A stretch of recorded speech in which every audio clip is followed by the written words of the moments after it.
Assalamu alaikum wa rahmatullahi wa barakatuh. We're going to be looking at Surah An Nur today. And I'm going to do this today. Like today's discussion is going to be two-part, inshallah. We're going to be discussing two different things. That's why I'm going to break it into two parts. First of all, we're looking at the initial ayat of Surah An Nur and the commandments given therein. And I'll give you some background as we go along. But let's start. Bismillahir Rahmanir Rahim. سورة أنزلناها وفرضناها وأنزلنا فيها آيات بينات لعلكم تذكرون. This is a surah. أنزلناها, which we have sent down. وفرضناها, and we have made obligatory, we've made farad. وأنزلنا, and we sent down فيها, in it, آيات بينات. Now, آيات بينات is clear verses, right? لعلكم تذكرون, so that you may remember. الزانية والزاني فاجلدوا كل واحد منهما مئة جلدة. For the zani, someone who commits zina, both the woman and the man, zaniyatu, the woman who committed zina, and was zani, the man who committed zina, فَجْلِدُوا كُلَّ وَاحِدٍ مِّنْهُمَا مِئَةَ جَلْدَةٍ. Hit them, whip them, lash them 100 times, 100 lashes, right? Now, this is the had, this is the punishment of Islam. This is the Sharia punishment. And note that this is only for the unmarried person who commits zina. So someone who's not yet married and commits zina, this is the punishment for them, that they will be lashed 100 times. وَلَا تَأْخُذْكُمْ بِهِمَا رَافَّةٌ فِي دِينِ اللَّهِ. And don't have any mercy, don't try to have any softness of your heart, don't try to, find any leniency in the deen of Allah. So if it's been proven and now the had is applicable, then you don't have any right. No one, no judge, no executor, no one has any right to have any sort of mercy in the matter. Allah has decided this. It's the deen of Allah. إِن كُنتُمْ تُؤْمِنُونَ بِاللَّهِ وَالْيَوْمِ الْآخِرِ. And if you believe in Allah and Yawmul Akhirah, the Day of Judgment. So if you believe in these, then you won't have any mercy in the matter. But if you're gonna have mercy in the matter, if you're gonna be soft and you're gonna be like, oh, but she's so weak or he's so young, it was just a mistake. Let's not do 100 lashes. Let's do like 80 or 50. Let's reduce the punishment a bit. No, you don't have any right to do that. If you do that, then you don't believe in Allah and Yawm al-Akhirah, right? وَلْيَشْهَدْ عَذَابَهُمَا طَائِفَةٌ مِّنَ الْمُؤْمِنِينَ. And have a group, have a crowd witness their punishment. And these should be from among the mu'mineen, right? From among the believing people, have some group of people witness that punishment. It shouldn't be behind closed doors. It shouldn't be in private. It will be open for everyone to see. Now, let's discuss why. Because people use the punishments of Islam, the punishments of Sharia, a lot to claim that Islam is such an inhumane and brutal religion, right? Let's examine this. First of all, people say why don't you just let them, sleep with whoever they want? They're unmarried, right? So it's not destroying a family. Well, I think I don't need to define this too much because, we're all Muslims living in this culture. We know the problems, right? You have problems like teenage pregnancies and, abortions and whatnot that arise from issues like this, from, zina, right? I don't need to define why zina is bad, I hope. Why these punishments, though? Well, they're deterrents. They're simply deterrents. And they're meant to be deterrents. A punishment isn't just supposed to be that, the person is given the punishment in isolation, no one else sees what happens to them. They're just, you lock them away for 5 years, 10 years. That's their punishment. Well, first of all, that's not a punishment. That's like, imagine someone who steals, someone who's a thief, and they're stealing because they don't have, very few people steal just for the fun of it, right? People steal because they need the money, right? People steal because they're poor. So someone who's stealing so they can put food on the table, now you lock them away for 5 years, for 10 years, or however much. And you're giving them food, you're giving them shelter, and you're keeping them in isolation. So not only did you not address the problem, you just created an extra expense on the system, you also are putting them in a worse state of mind. Because no one's going to stay in a cage for 5 years, for 10 years, and come out normal. Right? So you're just making them more vulnerable and more, you're basically forcing them to do it again. They're just mentally distraught now, right? So Islam does not believe in the punishment of imprisonment. There's no punishment of imprisonment in Islam for anything, right? This is what, these are the punishments in Islam. If you like them, you like them. If you don't like them, you don't like them. But these are the punishments instated by Allah, essentially. And they're to be done in public. They will be executed in public. The lashing, the cutting of hands, the what do you call it? Rajam, the stoning to death. All of these punishments will be done in public. Why? So it's not only a deterrent for the person who committed the crime themselves, but it's also a deterrent for everyone around them, for the entire community.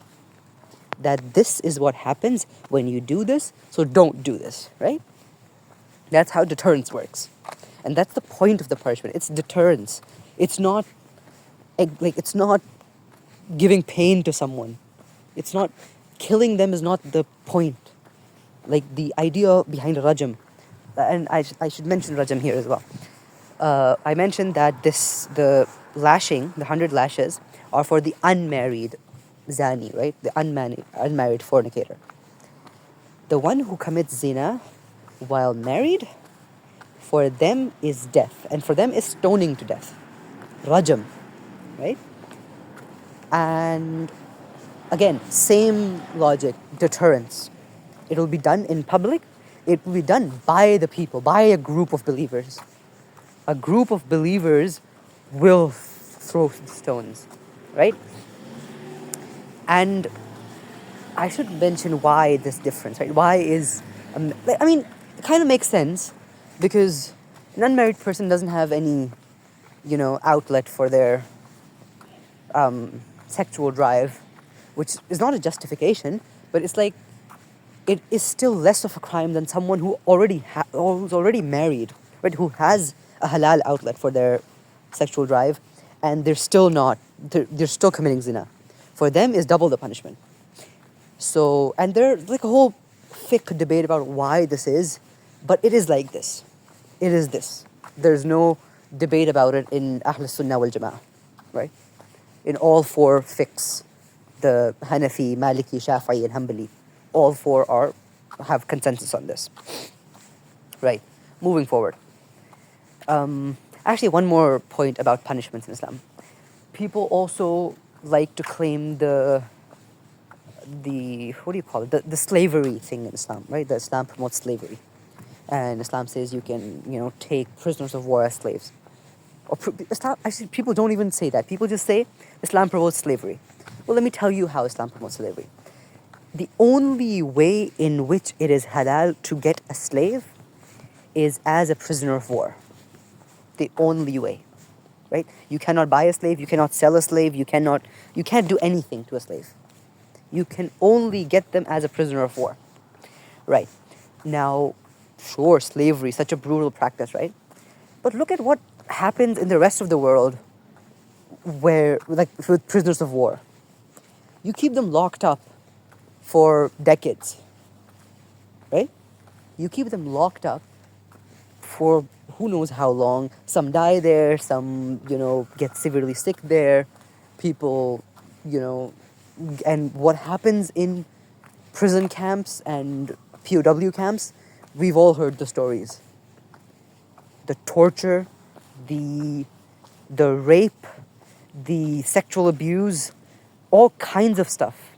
The human experiments, all of those happen in POW camps, right? Well, I mean, we've all heard of Gitmo, right? Guantanamo Bay. So, Islam is like, no, you don't do this. You don't want to psychologically scar those people for life. Yes, you took them as prisoners of war, but now integrate them into the society. You can't let them run free, right? Because, again, look at this in the context of, and by the way, let me make this clear. In today's day and age, slavery is not, there's no form of Islamic slavery. This is agreed upon by all four fiqhs as well. In today's day and age, there's no form of Islamic slavery. Anyone who says they have a slave and that's halal, yeah, it's not. That's not how it works. Secondly, Islam says that you don't want to psychologically scar these people, right? In the context of that time, and even in later contexts, an Islamic war is only between Muslims and kuffar, right? So when you are fighting the kuffar and you've won and you've taken prisoners, now these are kuffar. These are disbelievers, right? If they accept Islam, they're no longer prisoners of war, they're free, right? But if they don't, now they're going to be distributed among the soldiers as slaves. Why? Because you can't let disbelievers run free in a Muslim society, in a Muslim community. They're going to wreak havoc, right? You can't implement the same laws. Even the concept of dhimmis, as the point of you give jizya to the Muslim government and you stay as a dhimmi in a Muslim state, that only applies to Ahlul Kitab, the people of the book, so the Jews and Christians. It does not apply to mushrikeen, the kuffar. It does not apply to them, right? Anyways, back to the topic. You can't let kuffar, mushrikeen, run wild in your communities, in your settlements. So, you integrate them into the society by attaching them to a family, by giving them to someone as a slave, right? And they're under the control of, their owner, whatever, whoever they have been given to. Now that person controls them, but also they aren't completely secluded, they aren't isolated, they aren't left to rot in prison camps, right? They are living with a family. They can, with the permission of the masters, they can get married. They can have families. They can live. They have a proper system, right? And not to forget the emphasis Islam puts on treating your slaves right. Right? Don't just take Islam as, it's so brutal because it supports slavery. Also look at what it does to regulate that. What practices and what guidance we've been given, Islam gives to on how we should act with the slaves and how they're to be dealt with, right? So, again, you integrate them into society. Now, just compare. Someone who is a slave, right? They can have a family, they can live, they're going to be taken care of, and again, we might see that in the upcoming ayat. There is a point of what we call mukatabat, where a slave can get into an agreement with the owner that if I pay you this much, you'll free me. And Islam encourages this. It's in the Quran itself, right? So this is the Islamic system, while on the opposite side, prisoners of war are left to rot in a prison camp for decades of their lives. You tell me what is better, right? You decide on your own. Now, again, this was a whole tangent about punishments in Islam, but there's a whole hikmah behind everything, right? So this is the hikmah behind this, behind topics like this, that we need to understand when people attack us with saying, "Oh, Islam supports slavery, Islam supports brutal punishments like stoning to death." Yes, we do, and there's a reason. There's a hikmah behind it. Zina isn't a small crime. It breaks the social fabric of a community, right? It breaks the basic unit, the basic family unit. It breaks that. That is why there are such harsh punishments for it. Anyways, moving forward. So again, it's supposed to give them 100 lashes. It's supposed to be in public, in front of a group of believers, and you're not supposed to have any mercy in terms of that. Moving forward. الزاني لا ينكح إلا زانية أو مشركة. And a man who commits zina, he shouldn't do nikah, other than to a zaniya, a woman who committed zina, or a mushrika, a woman who commits shirk, right? Now, this is and actually the rest of the ayah as well. That وَالزَّانِيَةُ لَا يَنْكِحُهَا إِلَّا زَانٍ أَوْ مُشْرِكٌ وَحُرِّمَ ذَلِكَ عَلَى الْمُؤْمِنِينَ. That a zani, a woman who commits zina shouldn't, it's the same for the woman version, that she shouldn't marry someone who is, that she shouldn't marry except someone who is either a zani himself or a mushrik, right? وَحُرِّمَ ذَلِكَ عَلَى الْمُؤْمِنِينَ. And this is what Allah has made unlawful, made haram to the believers. Now, how the scholars interpret this, and how this was interpreted in the time of Rasulullah as well, that this is an ethical teaching. This is a moral kind of guidance. This isn't a hukum. This isn't like something you extract law out of. This isn't like haram, as you can't do it. But this is like a general teaching that basically when you create this social gap, that you make it such a big thing that if you do zina, you will be lashed, and then you will be socially boycotted. No one should know, innocent, no well-mannered and a person from a good family shouldn't marry you. It's not for a mu'min you're not supposed to marry a mu'min. You create this social gap, and you make it more and more fierce, and you deter people from it, that don't commit zina because there are so many punishments for it, right? That's the point behind this. But this isn't a hukum. It's not like you cannot marry, it's going to be haram. No, it's not. At least that is what fuqaha say. وَالَّذِينَ يُؤْمِنُونَ الْمُحْصَنَاتِ وَالَّذِينَ يَرْمُونَ الْمُحْصَنَاتِ. And those who make allegations or accusations on the muhsanat.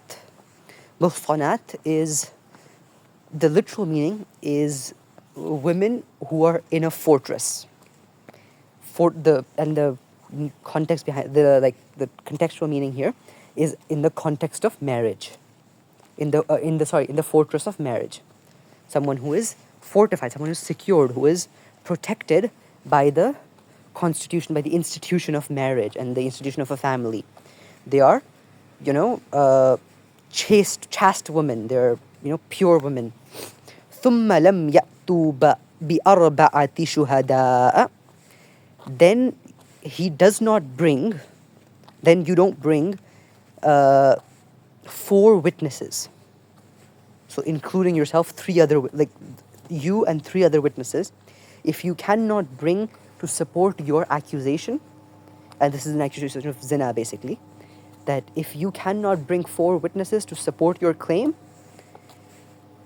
فَجْلِدُوهُمْ ثَمَانِينَ جَلْدَةً, then you will be, then they will be whipped or lashed 80 times. Now, this is the part people often miss out when they say Islam is so brutal to women, right? That women will get lashed if they, if they commit zina and, all that. But they miss out this part, that if someone makes an accusation against a woman, and not even, muhsanat doesn't necessarily mean the one who is married, it also means someone who is from a family, right? Who has a family behind her. So basically, meaning the free woman, not the slave woman. So anyone who makes an allegation, an accusation of zina against a woman,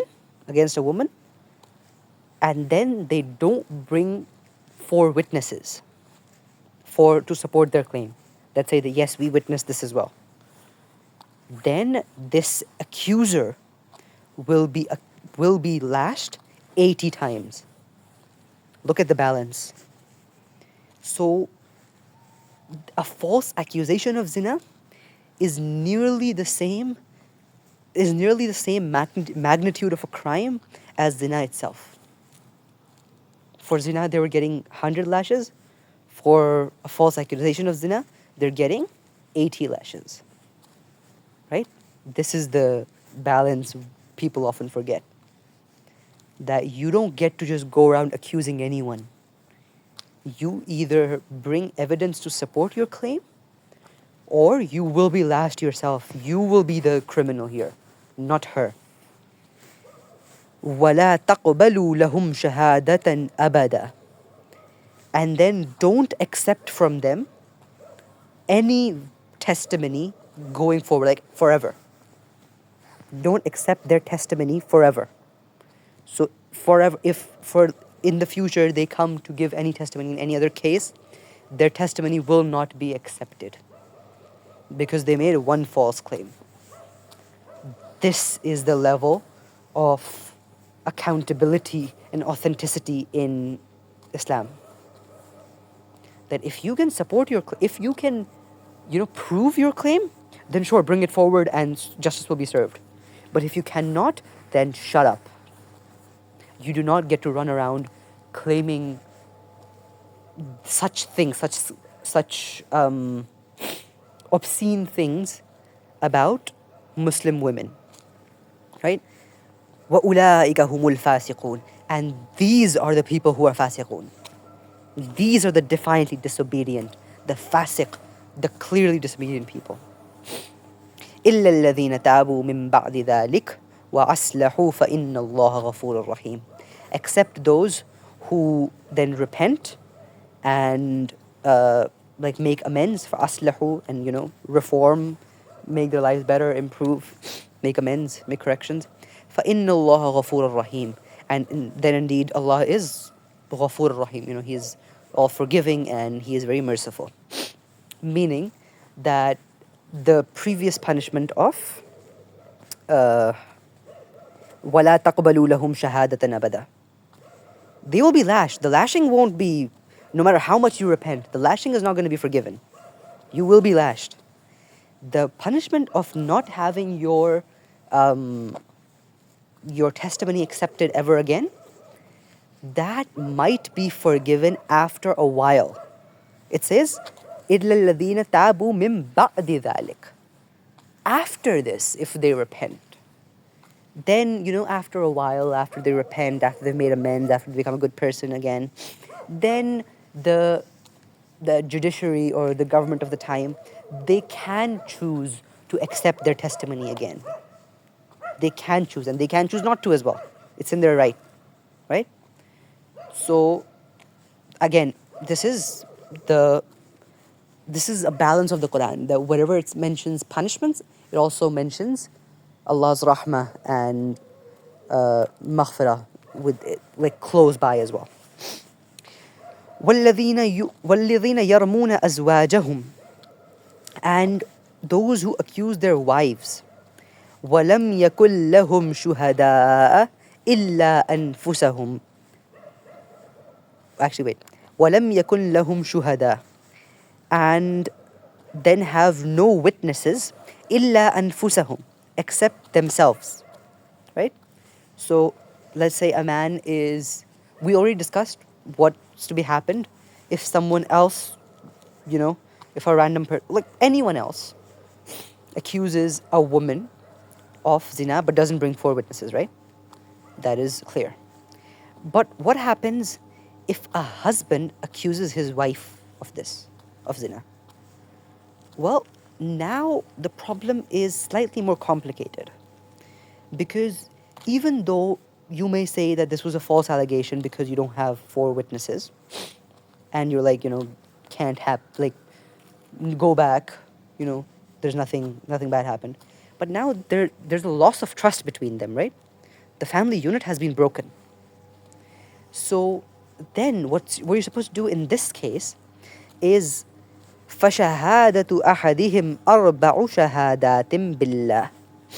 Then he himself should give testimony 4 times. And the shahada should be billahi, with Allah as his witness. He should swear by Allah.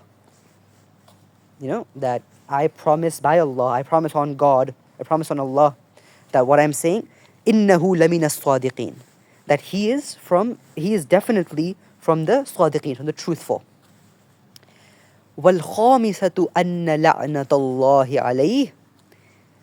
And on the 5th time, on the 5th testimony, he should say, indeed the la'na of Allah, the curse of Allah be upon me, in kana min al-kadhibin, if I am from among the kadhibin, the liars, right? And then, so this will count as 4 testimonies. But, he could be lying, right? So, if he's lying, you just killed or you just, you're going to have to rajam, because the punishment for a married zani is to be stoned to death, right? So if he was lying, if he just lied 4 times with Allah as his witness, sure, he'll be punished on the day of judgment, but based on this, you're going to kill an innocent woman, right? So the solution here is وَيَدْرَؤُ عَنْهَا الْأَذَابِ, but the punishment will be prevented from her, from the woman, from the wife who's being accused. أَن تَشْهَدَ أَرْبَعَ شَهَادَاتٍ بِاللَّهِ. If the woman testifies 4 times and testifies on Allah, shahadatin billah, innahu lamin al-kadhibin, that indeed he is from the liars. He is a liar. So if she testifies 4 times, he testified 4 times, right? That I am truthful, and the curse of Allah be upon me if I lied. Now she has to testify 4 times that he is a liar. And وَالْخَامِسَةُ, and the 5th time, أَنَّ غَضَبَ اللَّهِ عَلَيْهَا, indeed the ghadab of Allah, the wrath of Allah be upon me, in kana min as-sadiqeen, if he should be from among the truthful. So both gave 4 shahadat, and then the final shahada that, one said in the la'nat Allah alayhi, like basically the la'nat of Allah be upon me, and the woman said that indeed the curse of Allah, the wrath of Allah be upon me, ghadab Allahu alayha. So again, now this is the process. Now their marriage is dissolved. They're no longer married, right? And none of them will be punished in this world. Now this matter is returned to Allah. Inna Allah turja'ul umur. Indeed, to Allah are all matters returned, right? So now the decision for this, the punishment for this, will be in the akhirah, for whoever was the liar and whoever was the truthful one. But now they're no longer married, since the trust is already broken, right? One is, as what do you call it? one is accusing the other of zina, of adultery. So the trust is gone, the marriage is dissolved, and now the matter is left to Allah. وَلَوْلَا فَضْلُ اللَّهِ عَلَيْكُمْ وَرَحْمَتُهُ. And if it wasn't for the favor of Allah, if it wasn't, if it wasn't the fadl of Allah upon you and His rahmah upon you, this wouldn't have. It's basically, this is, what do you call this? Basically, it's called mahdhuf, where it's when something is sort of left to a pause, or left under the line. You can read between the lines, right? So it's not said, but you can read. So, it would become very difficult for you, and would become like overly complex for you if this wasn't the case. And we see this, in, like, if you go abroad in the US and stuff, the kinds of scandalous cases that they have there, we can see how it would be so much easier if they just implemented these policies, these laws, right? These principles. وَأَنَّ اللَّهَ تَوَّابٌ حَكِيمٌ. And indeed, Allah is tawwab, so He accepts repentance, He accepts tawbah, and Hakim, He has hikmah. He is the most wise, right? إِنَّ الَّذِينَ جَاءُوا بِالْإِفْكِ عُصْبَةٌ مِّنْكُمْ. And indeed, those who came with like false accusations, bil-ifk is basically slander, right? عُصْبَةٌ مِّنْكُمْ. Like a group among them, a group among you, right? So Allah is saying, indeed, the group who came with the accusation, the one who accused, and again, let me put the context here. Actually, the story is at the time this is being revealed, is right after an incident happened where a group of people, led by the munafiqeen, but also a few mu'mineen and genuine Muslim Sahaba were caught up in it as well, where an accusation was made that Hazrat Aisha radiallahu anha committed zina. And the story was basically that on one of the missions, or when they were traveling, so with the whole Muslim group, the army, whatever that was traveling, Rasulullah had to go with, and it was Hazrat Aisha's turn to go with, right? So, and how they used to travel, how the women used to travel essentially, was they had these tent-type saddles, tent-like saddles, where basically it's a saddle that gets put on top of the camel, but it's like covered on all four sides. It's like a tent, basically. It's like a portable tent. And the women go inside it, and it's, raised and put up on the camels, right? So Hazrat Aisha, now she was very young. She was, she didn't weigh a lot. She was like very petite. So they couldn't really, when they stopped for a bit, they, everyone got out. Maybe, she wandered off a bit to find a place to rest or something. And when she came back, she found that the caravan, the whole group, the Muslim army had left, right? And so what's assumed to have happened is they picked up the tent, the saddle, and they put it over the camel, and they didn't realize that it weighed less because Hazrat Aisha didn't weigh a lot. Like, she was very petite, right? She was very young as well. So, they didn't realize it, and they just moved on. They just thought that Hazrat Aisha was in the tent. And when she came back, she saw that everyone was gone, right? So she just sat there, and she was like, I shouldn't bother moving around here because I'll just get lost. I'll just stay right here. When Rasulullah realizes that I've been left behind, then obviously the army will backtrack and they'll find me, right? And they'll find me right here. It doesn't make sense for me to move from here. And so what used to happen at that time when the caravans used to travel and the armies used to travel was there would be a trail party. And could be one person, could be more. But at this time, It was one person. I'm forgetting the name. I think it was uh, Safwan bin something. I'm not recalling the full name, but it was a companion. It was a well-respected companion, and he was the trail party. So what they do is they travel a good distance behind the whole caravan, and their purpose is to make sure that like if someone is left behind or if some stuff is left behind, or someone is in need of help, their purpose is to make sure they're staying back and they're seeing if anything is being left behind or if there's any problems, right? So when he came up and he says he saw something that looked like a bundle of cloth wrapped up, right? Like from far away, he saw that. And when he got close and he looked at her face, he realized that it was Aisha radiallahu anha. And he says, I recognized her because I had seen her before the akamat of parda and hijab were revealed in 5 Hijri, right? So those verses were revealed in 5 years after Hijrah in Medina. And he says, he had seen her before. So he recognized her.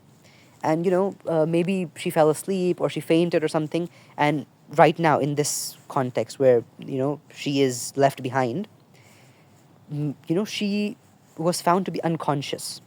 Maybe she was sleeping, maybe she fainted, whatever happened. And her face veil, is told to be like shifted, or it sort of flew away or something, or maybe she removed it herself because there was no one around, right? Wallahu a'lam. But anyways, he says that he recognized her, and when he recognized her, he said inna lillahi wa inna ilayhi raji'un, because he thought that she might have passed away because she was unconscious.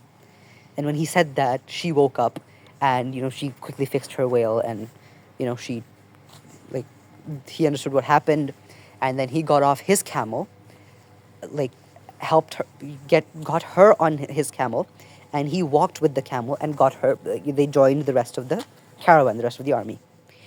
When they were joining the army, Abdullah bin Ubay, the leader of the Munafiqeen, he said that the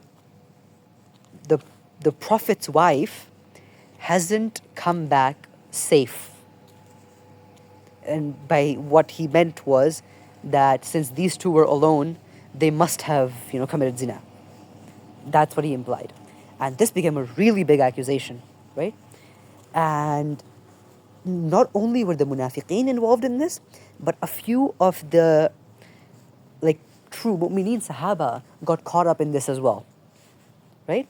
Because it was like they could have been, you could call it whatever, a moment of misguidance or forgetfulness or mistake, but true, and it was an honest mistake. They didn't mean to, but they got caught up in those allegations as well. Maybe she did do it. And in her defense, Allah revealed Surah An Nur, that no, you don't get to just say anything about Ummul Mu'mineen, right? So that is the context here. So first we get the akamat about, how the punishments are to be given and what is to be done with the false accusers. Then now it's saying the ones who made this false accusation, the ones who slandered her, the group who did it, لا تحسبوه شرا لكم بل هو خير لكم. Don't think that it is solely, it's only bad for you. There could be good in it for you as well, right? لكل امرئ منهم ما اكتسب من الإثم. And لكل امرئ, for everyone, for every person, منهم, among them, ما اكتسب من الإثم, is whatever they have earned for themselves of the guna, of ithm. وَالَّذِي تَوَلَّى كِبْرَهُ مِنْهُمْ لَهُ عَذَابٌ عَظِيمٌ. And he who took upon himself, he who tried to get a piece of كِبْرَهُ, minhum lahu adhabun azim, then he has taken a greater portion, and for him is the adhabun azim, the great punishment, hellfire. Now, again, this is, what does Allah mean by لا تحسبوا شرا لكم بل هو خير لكم, that, don't think that this is only bad for you, it can have some good for you as well. Well, for one thing, and this is open for interpretation, there's a lot of interpretations of this. For one thing, it made clear, who are the true believers and who are the munafiqeen. It made clear that, these are the people who actually want to spread corruption and fasad in the land, and, who want to make such big accusations and, just break the fabric of the Muslim community. And also, these clarifications were given. So now, on one hand, there was such a big accusation made against Aisha radiallahu anha, right? But on the other hand, look at the, Look at the honor that Allah is defending. Allah sent down verses in her defense. Imagine, what could be a bigger honor than that? That Allah is sending down verses saying, no, you don't get to accuse my servant of this. She is pure. So, again, there are multiple interpretations of this. Obviously, this is just what I thought good to share. Right? لولا إذ سمعتموه ظن المؤمنون والمؤمنات. And why did you not, when you heard this accusation, ظن المؤمنون والمؤمنات, why did the mu'mineen and the mu'minat, the believing men and the believing women, why did they not think بأنفسهم خيرا? Why did not think khair? Why did they not think goodness about themselves? Why did they not have good thoughts about themselves? They should have known that, وَقَالُوا هَذَا إِفْكٌ مُبِينٌ. And why did they not say that this is clearly, slander and this is clearly a false accusation? Why didn't they say this? Because Allah is saying, was the character of Aisha radiallahu anha, wasn't it clear and apparent, and was there any need of clarification in her character? No, you knew clearly who she was. She was the Prophet's wife, her own character. She was the daughter of Abu Bakr. There was no doubt about her. Why did you believers not come to her defense right away? And why did you not right away say, when you heard this, that this is clearly slander? This is clearly, a buhtan, right? So Allah is saying, what happened to you? Why didn't you do that? لَوْلَا جَاءُوا عَلَيْهِ بِأَرْبَعَةِ شُهَدَاءَ. And the ones who made this claim, the ones who brought it, why did they not bring 4 witnesses? Why did they not bring these witnesses? If they claim that, this happened, then they should have brought the 4 witnesses, and, they should have started the process for the had, for the punishment. Why didn't they do it? فَإِذْ لَمْ يَأْتُوا بِالشُّهَدَاءِ فَأُولَٰئِكَ عِنْدَ اللَّهِ هُمُ الْكَاذِبُونَ. And when they don't they don't have the witnesses with them, when they don't bring them, then فَأُولَٰئِكَ عِنْدَ اللَّهِ هُمُ الْكَاذِبُونَ. Then indeed, near Allah, in the sight of Allah, they are among the liars. They are the liars. هُمُ الْكَاذِبُونَ. They are the true liars. Because if you do not bring witnesses, then you have no right making any accusations. And we'll discuss why in a bit. وَلَوْلَا فَضْلُ اللَّهِ عَلَيْكُمْ وَرَحْمَتُهُ. And if Allah hadn't sent his fadl upon you and his rahmah upon you, في الدنيا والآخرة, in the dunya and in the akhirah, لَمَسَّكُمْ, then you would be touched, you would be reached, فِي مَا أَفَضْتُمْ فِيهِ عَذَابٌ عَظِيمٌ. For in whatever you were involved would be a great punishment, would be adhabun azim for you. You would have fallen into adhabun azim. if Allah's mercy and His fadl hadn't been sent down upon you. إِذْ تَلَقَّوْنَ, and basically the point of this is, since you have done this heinous crime on part of the munafiqeen, on part of the accusers, that you have accused her of this, and on part of the mu'mineen and the mu'minat, that you didn't immediately come to her defense, that you thought, maybe it could have been true, just for thinking this, if Allah hadn't sent His rahmah and His fazl upon you, then you would have been in you've been in adhabun azim. It is Allah's mercy that He's forgiving you for this. Right? إِذْ تَلَقَّوْنَهُ بِأَلْسِنَتِكُمْ. And when you received, basically, actually let's look at the translation here. When you received it with your tongues, وَتَقُولُونَ بِأَفْوَاهِكُمْ, and you said with your mouths, أَفْوَاه مَا لَيْسَ لَكُمْ بِهِ عِلْمٍ, that which you had no ilm, no knowledge about. وَتَحْسَبُونَهُ هَيِّنًا وَهُوَ عِنْدَ اللَّهِ عَظِيمٌ, and you thought it was small, it was insignificant, it was, hayyin, it was very easy, it was very normal. وَهُوَ عِنْدَ اللَّهِ عَظِيمٌ, but in the eyes of Allah, near Allah, it was azim, it was very big. It wasn't a small deed that you did. When you just listened to something and you said it without research, without authenticity, without authentication, you just transmitted this scandal forward. You thought it was something small, you thought it was just conversation, it was just gossip. That is very big in the eyes of Allah.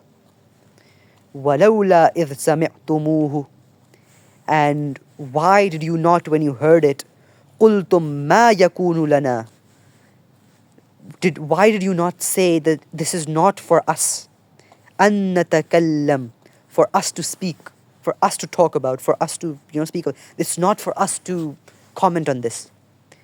بِهَذَا سُبْحَانَكَ, and Allah, you are exalted, you are subhanak, you are clear of this, there's none of this is upon you. هَذَا بُهْتَانٌ عَظِيمٌ, and this is a clear, this is azim slander, this is, an accusation, it's a false accusation, this is buhtan, and it's a big claim, it's not small, it is azim in the eyes of Allah. يَعِظُكُمُ اللَّهُ أَن تَعُودُوا لِمِثْلِهِ, and Allah warns you, He gives you advice, He advises you to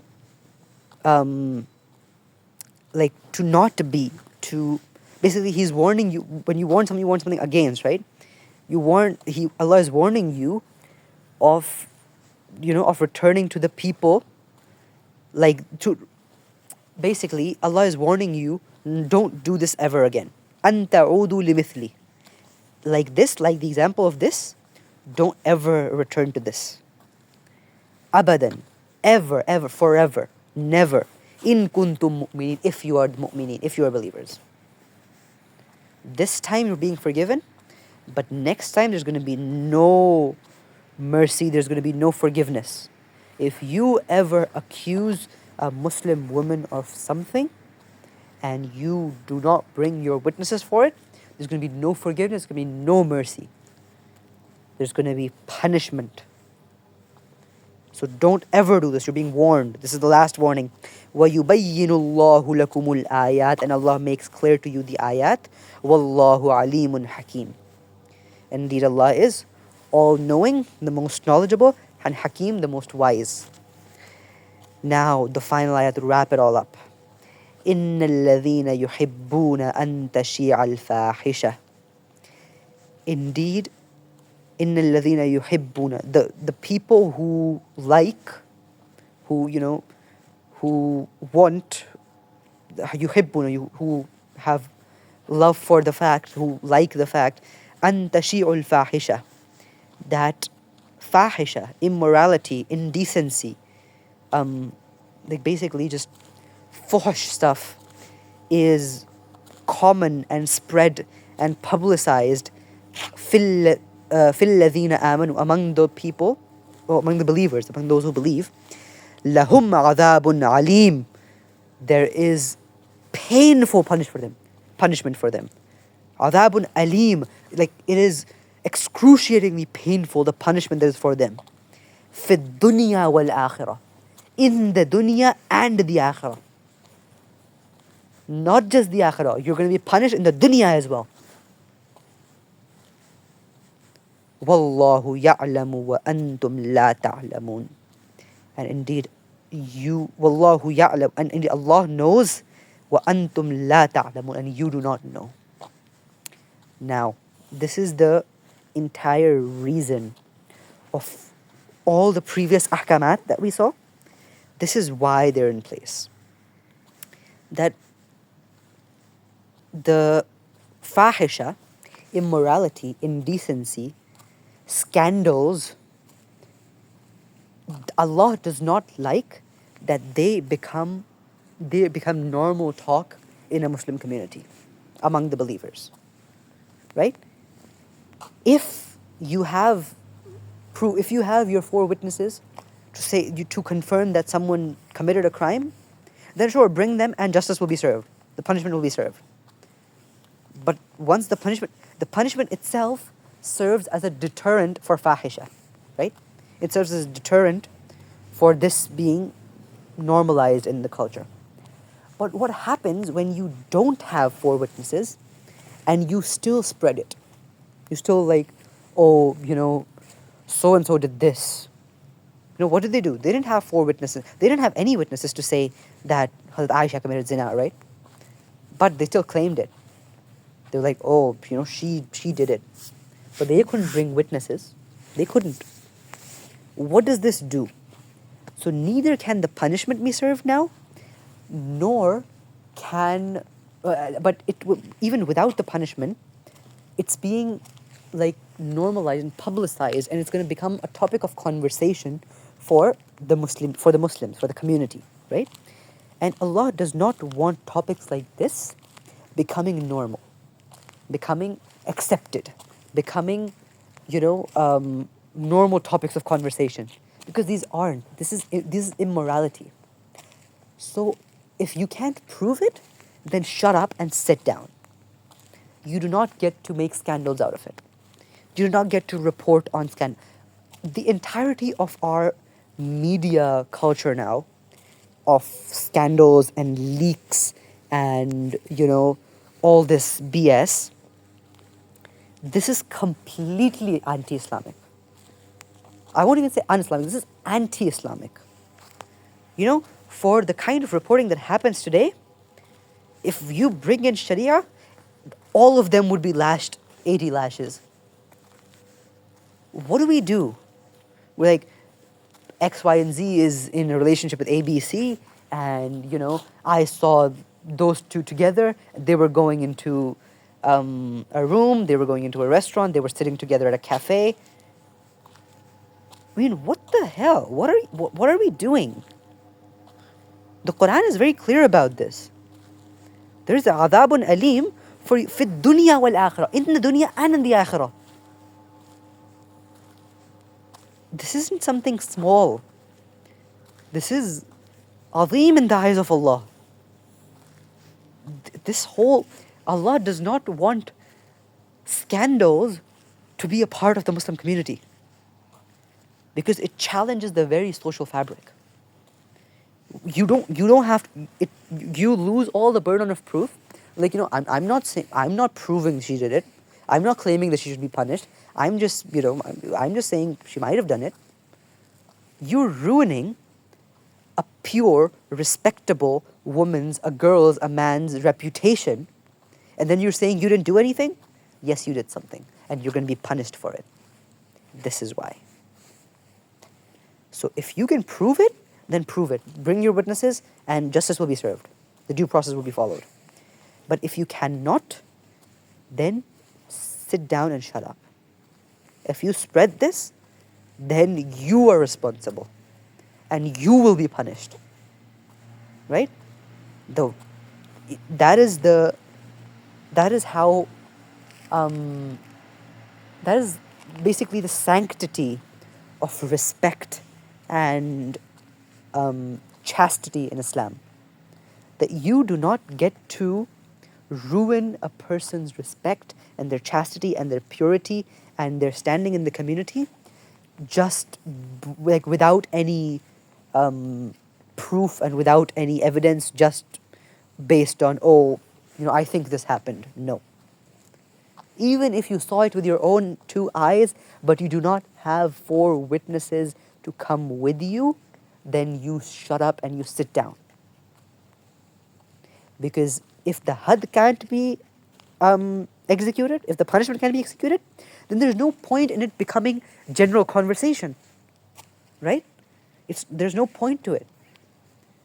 Is talking about who XYZ is in a relationship with, or who they were on a date with, is that in any way helping the Muslim community?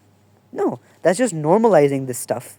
Even if you say, they're doing such a bad thing, they go on dates and, they're dating, what it's doing subconsciously is it's making this a normal part of conversation, and it's normalizing them in the Muslim community.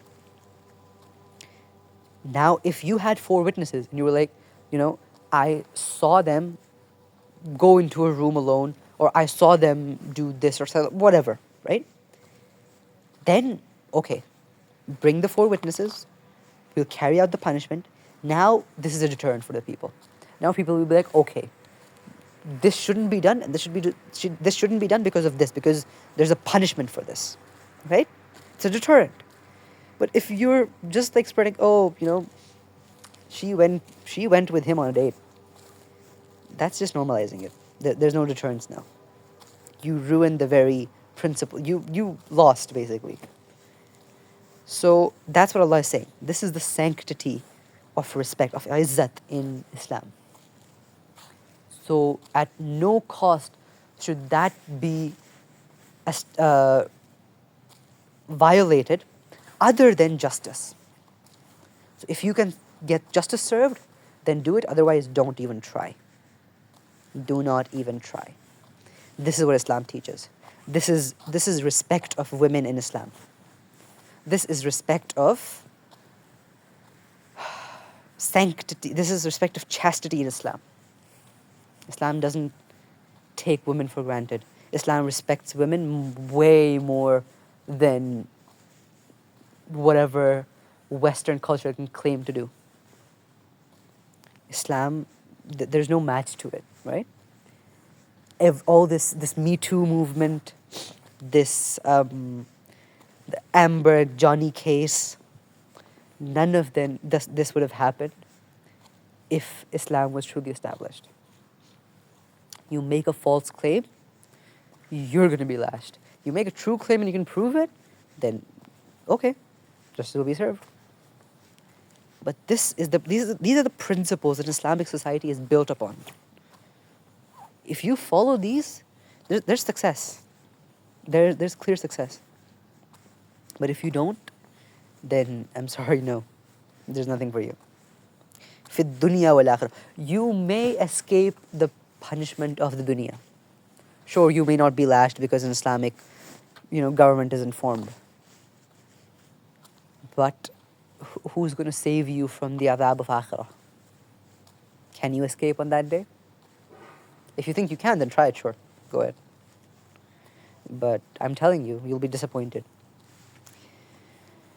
So may Allah help us truly understand these principles that the Quran teaches us to build a society upon. And, may Allah give us the power and the hidayah and the tawfiq to actually build this society that the Quran teaches us about. These ayat, they aren't just to read in Taraweeh and just go forward. These ayat aren't just to read. They're to be implemented. These are ahkamat. This society that's being talked about in these ayat, this society is to be established. That is what this Quran wants. It doesn't want you to repeat these words like a parrot. That's not the point. So may Allah truly help us understand this and implement this and establish this, His deen, as it's meant to be established. Jazakumullahu khairan. Assalamu alaikum wa rahmatullahi wa barakatuh.